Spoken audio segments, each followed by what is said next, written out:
ആരുടെ അധിവാസ കാലഘട്ടമാണ് വേദകാലഘട്ടം എന്നറിയപ്പെടുന്നത്? ആര്യന്മാരുടെ. വേദങ്ങളുടെ എണ്ണം 4. ഋഗ്വേദം, യജുർവേദം, സാമവേദം, അഥർവവേദം. പ്രസിദ്ധമായ ഗായത്രി മന്ത്രം ഏതു വേദത്തിലാണ്? ഋഗ്വേദം. വേദസാഹിത്യത്തിൽ സിത എന്ന പദം കൊണ്ട് ഉദ്ദേശിക്കുന്നത് എന്താണ്? ഉഴവുചാൽ. യവം എന്ന വാക്ക് ഏത് ധാന്യത്തെക്കുറിച്ചാണ് പറയുന്നത്? ബാർലി. വേദങ്ങളുടെ ദൈവം എന്നറിയപ്പെടുന്നത് വരുണൻ. അഞ്ചാമത്തെ വേദം എന്നറിയപ്പെടുന്നത് മഹാഭാരതം. മഹാഭാരതത്തിന്റെ മറ്റൊരു പേരാണ് ജയസംഹിത. വേദകാലത്തെ പ്രധാന ആരാധനാ ദൈവം ഇന്ദ്രൻ. ഇന്ത്യൻ തത്വശാസ്ത്രത്തിനെ അടിസ്ഥാനമാക്കി കണക്കാക്കുന്നത് ഉപനിഷത്തുകൾ.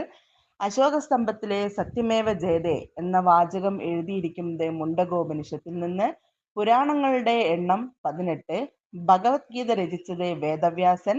ശ്രീബുദ്ധന്റെ കാലഘട്ടം ഏതാണ്? BC 563 മുതൽ 483 വരെ.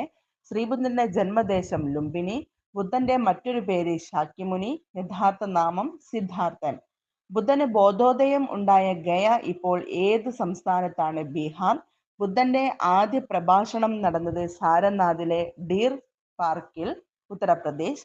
അഷ്ടാംഗ മാർഗങ്ങൾ ഏതു മതവുമായി ബന്ധപ്പെട്ടിരിക്കുന്നു? ബുദ്ധമതം.